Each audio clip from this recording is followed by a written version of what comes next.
Bismillahirrahmanirrahim. Assalamualaikum warahmatullahi wabarakatuh. Selamat sore teman-teman semua. Semoga selalu dalam kebaikan dan selalu sehat. Tetap stay di rumah. Kita belajar melalui fasilitas media online. Pada sore hari ini kita akan membahas tentang information retrieval. Kalau mungkin teman-teman dari jurusan teknik informatika ataupun sistem informasi tentu sudah sangat familiar dengan apa yang disebut data, apa yang disebut informasi. Tapi coba kita akan lihat dulu sudut pandang informasi itu sebenarnya seperti ini. Ada 3. Yang pertama adalah information as a process, kemudian information as a communication, kemudian ada information as message transmission and reception. Jadi informasi itu bisa sebagai sebuah proses, informasi juga bisa sebagai sebuah komunikasi ataupun pengirim dan penerima pesan. Ini sudut pandangnya dulu. Selanjutnya, informasi punya hierarki, dan kalau kita lihat hierarkinya, yang pertama adalah data.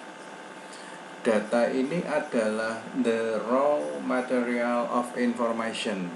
Kalau mungkin yang dari jurusan informatika ataupun sistem informasi, kalau ditanya istilahnya kan selalu seperti ini. Informasi itu apa? Data yang diolah.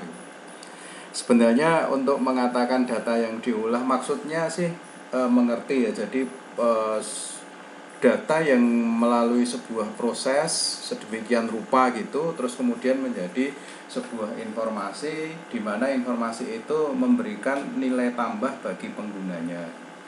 Jadi kata-kata yang tepat saya kira juga ada pemrosesan data untuk menjadi informasi. Ini data. Kemudian information, nah ini kalau didefinisikan sebenarnya information adalah data organized and presented in a particular manner. Jadi syaratnya kalau menjadi informasi harus ada proses dan itu berdaya guna bagi penggunanya meskipun tingkat relevansinya berbeda-beda. Itu informasi. Nah, di atasnya informasi ada knowledge, justified through belief, bisa dijustifikasi. Kemudian information that can be acted upon. Informasi itu bisa menjadi sesuatu yang ditindaklanjuti. Nah, waktu belajar di S1 di teknik informatika ataupun sistem informasi mungkin kita hanya berhenti pada data yang diproses menjadi informasi. Kemudian di pascasarjana mungkin naik satu level lagi menjadi knowledge. Maka ada pelajaran data mining, terus ada knowledge discovery in database KDD. Nah, ternyata di atasnya knowledge masih ada lagi. Di atasnya knowledge itu ada wisdom namanya. Ini demonstrative of high level understanding. Jadi pencerminan dari sebuah pengetahuan yang level tinggi. Ini wisdom. Jadi kalau di pascasarjana mungkin levelnya naik ke knowledge sama wisdom. Kalau kita berikan contohnya dari masing-masing hierarki ini, saya contohkan kira-kira seperti ini. Ada suhu ya, menggunakan Fahrenheit.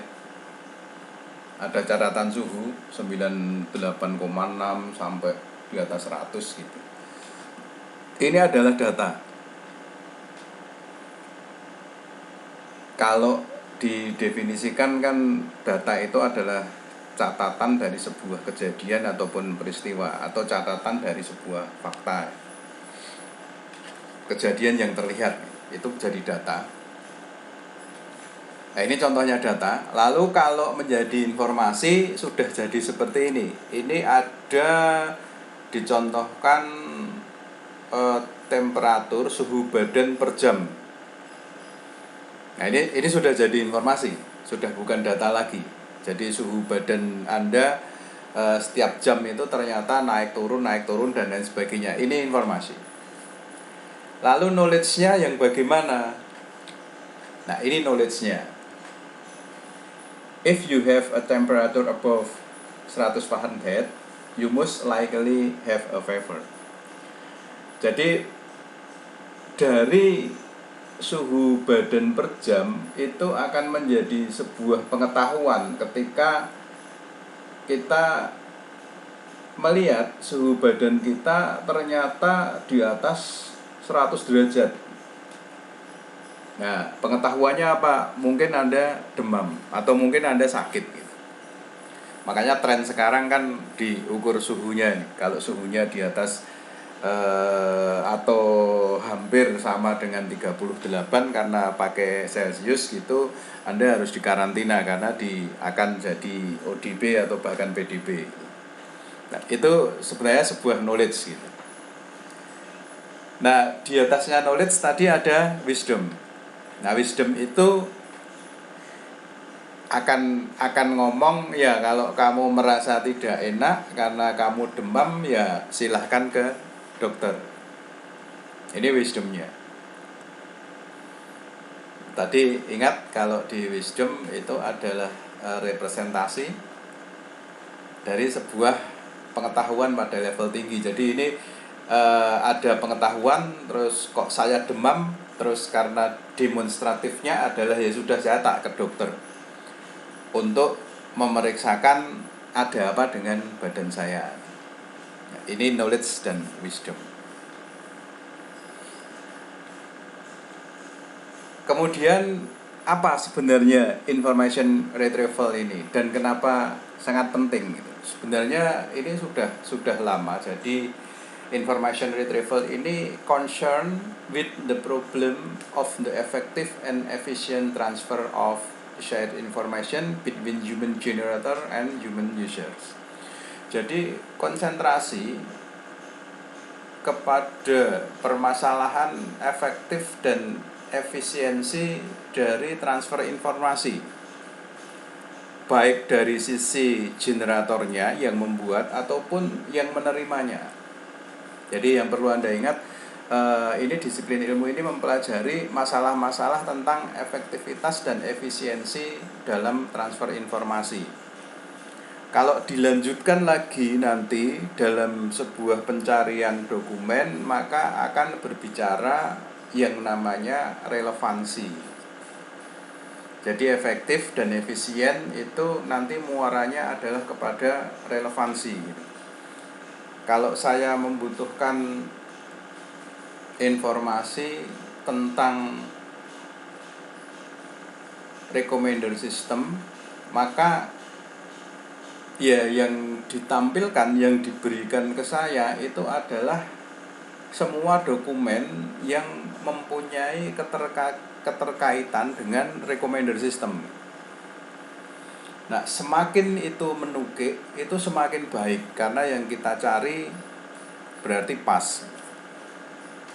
Tapi tentu saja ini punya tantangan dan punya kesulitan, maka nanti di information retrieval ini ada problem-problem yang masih harus Anda bantu untuk menyelesaikan lewat penelitian-penelitian di level pascasarjana.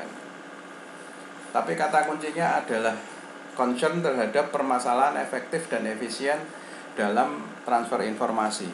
Ini information retrieval.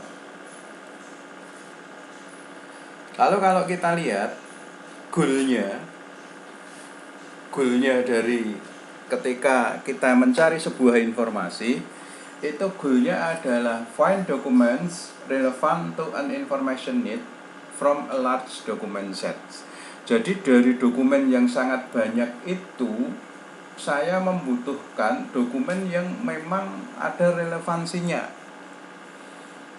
Nah, ini yang dikatakan efektif dan efisien. Nah, ini menjadi isu utama dalam information retrieval.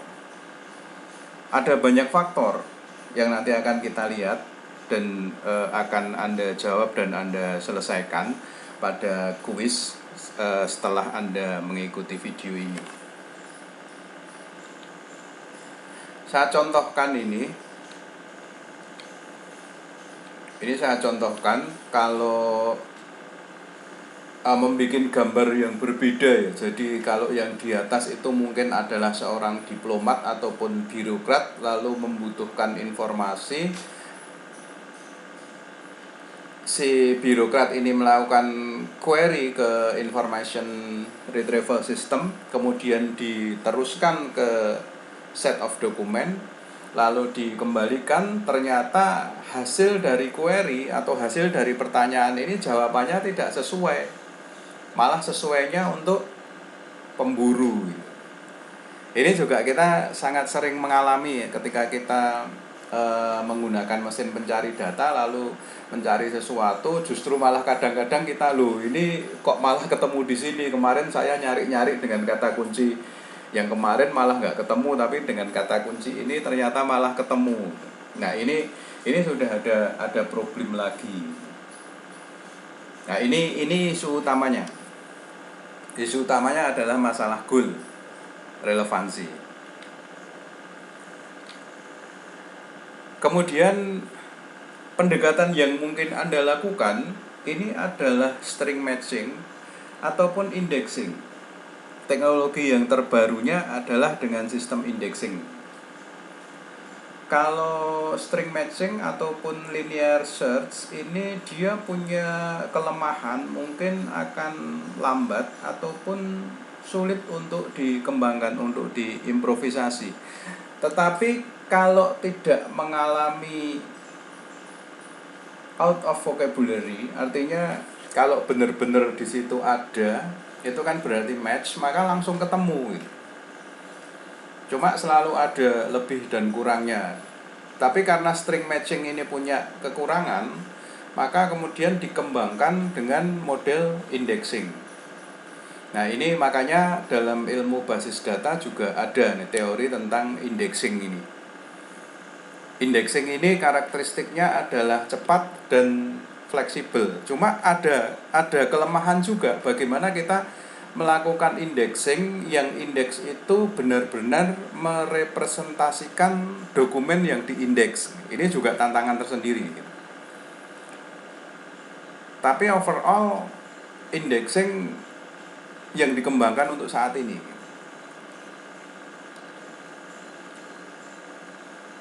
Ini kalau problem lagi ya dalam indexing. Jadi dokumen itu diindeks, terus kemudian akan terjadi representasi berupa keyword. Nah, query ini juga sebenarnya diindeks. Diindeks, ada query analisis, terus kemudian juga direpresentasikan juga sama-sama menjadi keywords. Nah, persoalannya adalah bagaimana membuat match antara indexing dari dokumen dan indexing dari query. Kalau indexingnya ini tidak sesuai, ya maka pencarian yang dilakukan ini ya akan menghasilkan jawaban yang tidak begitu tepat. Mungkin tidak ngomong benar atau salah ya, tapi mungkin melencengnya agak jauh gitu. Nah, ini problem dalam indexing based di information retrieval. Jadi masih ada celah untuk mungkin teman-teman bisa melakukan riset tentang information retrieval ini. Kemudian ini main problemnya. Pertama adalah dokumen and query indexing tadi yang saya sebutkan. Itu pertanyaannya adalah how to best represent their contents. Jadi kalau ada dokumen terus kemudian kita indeks, itu seberapa baik indeks itu merepresentasikan dokumennya. Sama query juga gitu. query juga akan sama seperti itu. Jadi kalau query dievaluasi, kalau orang memasukkan query permintaan itu sebenarnya kalau di indexing jadi seperti apa. Terus kemudian nanti ada sistem evaluation-nya gitu. Banyak nanti teknik indexingnya akan kita lihat sedikit di sini saya sampaikan. Nah, salah satunya yang sangat terkenal itu adalah kalau pernah dengar mungkin ada TF, EDF dan TF, EDF gabungan. Jadi ada term of frequency, ada dokumen frequency, ada inverse dokumen frequency. Term frequency itu berbicara tentang seberapa banyak sebuah term itu muncul dalam sebuah dokumen. Jadi kalau semakin banyak muncul ya berarti memang term itu berada dalam dokumen tersebut gitu. Jadi ngomongnya adalah frekuensi. Kemudian dokumen frekuensi itu ngomong number of document containing the term. Jadi seberapa banyak term itu dimuat dalam dokumen. Nah, kalau inverse ini kebalikannya. Jadi akan dikatakan tinggi nilainya. Jadi kalau banyak term dimuat dalam sedikit dokumen.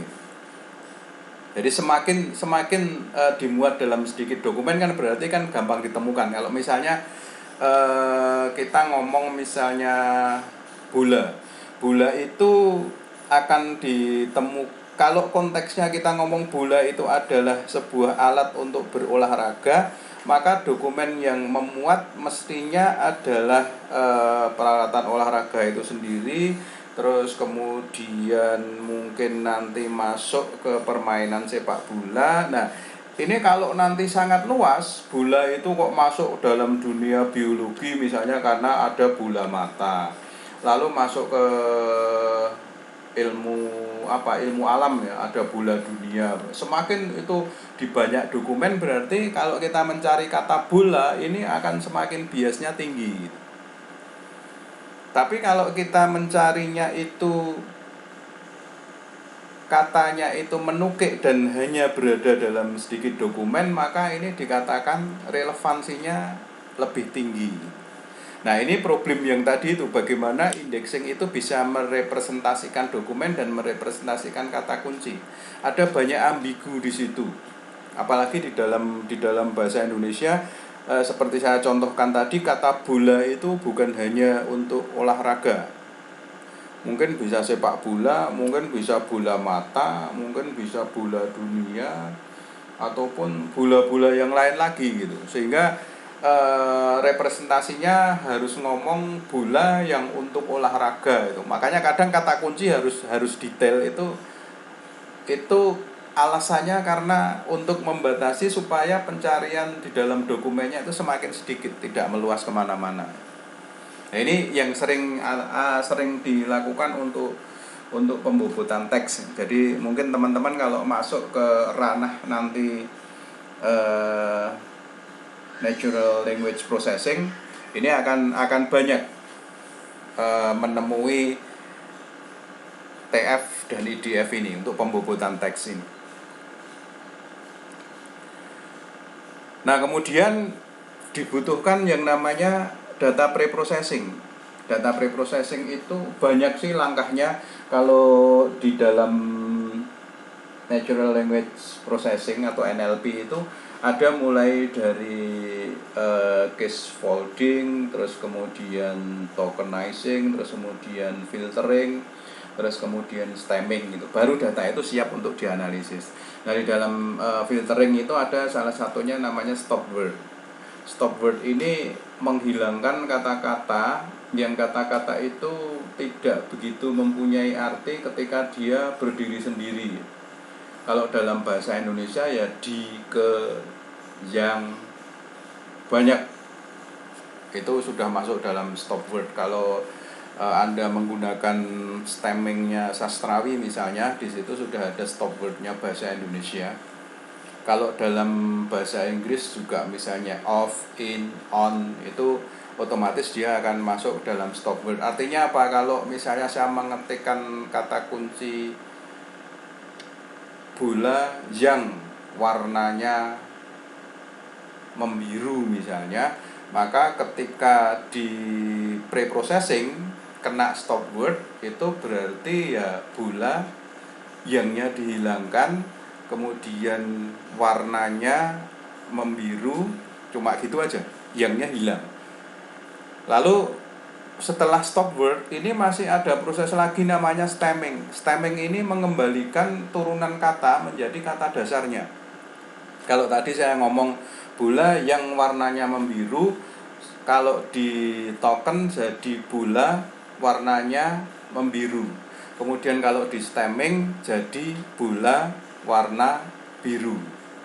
Jadi warnanya itu ada imbuannya dihilangkan, terus membiru ada awalan itu juga dihilangkan. Jadi semuanya yang disimpan adalah kata dasarnya. Kenapa? Karena kalau di sini dijelaskan different word from my bear similar meaning. Jadi turunan kata itu dikembalikan kepada kata dasarnya karena sebenarnya secara arti itu punya kemiripan. Misalnya berlari itu kalau di stemming jadi lari. Ya orang akan tahu bahwa oh ya lari itu seperti itu. Kalau dibikin turunan kata menjadi bisa jadi berlari, ataupun kalau yang katanya memang kompleks kayak misalnya tulis, itu bisa jadi ditulis, menulis, dituliskan, itu semuanya akan similar dengan kata tulis. Ini proses stemming. Nah, di information retrieval ini juga dilakukan. Kalau contohnya di sini ada computer, ada compute, ada computers, computing, computed, computation, ini menjadi compute. Maknanya sama. Kemudian kalau ini alasan mengapa information retrieval ini susah. Yang pertama ada vocabularies mismatching. Misalnya ada sinonim ya antara car dengan automobile. Atau misalnya kita ngomong mobil, terus kemudian di situ ada bus, ada truk, ada apa. Ini kan detail dari sebuah kendaraan. Nah ini bisa jadi salah karena memang semuanya harus didetailkan. Kemudian juga banyak query yang ambigu, bermakna ganda. Tadi yang saya contohkan tadi, bola itu bisa jadi alat olahraga, bisa jadi di ilmu biologi, bola mata, bisa jadi di ilmu alam, bola dunia. Nah, mana yang merepresentasikan atau yang sesuai dengan yang diinginkan oleh penggunanya. Nah, maka di sini dituliskan the user is the ultimate judge, but we do not know how the judge. Artinya user ini yang memegang keputusan, yang membuat keputusan. Saya mengetiknya bola, tapi maksud saya itu adalah permainan sepak bola. Ini kan yang melakukan judge saya sendiri selaku orang yang memasukkan kata kunci. Tapi sistem tidak akan pernah tahu kok orang itu bisa mengatakan bola dan dia menjudge maksudnya permainan sepak bola. Kok bukan bola mata atau bukan bola dunia. Nah, maka kalau dilanjutkan lagi ini nanti terus kemudian ada pemrosesan yang semantik, terus kemudian naik lagi menjadi pragmatik, terus berkembang terus. Maka wilayah di information retrieval ini wilayah yang sangat luas dan masih banyak pintu-pintu yang bisa Anda masuki untuk melakukan riset-riset pasca sarjana.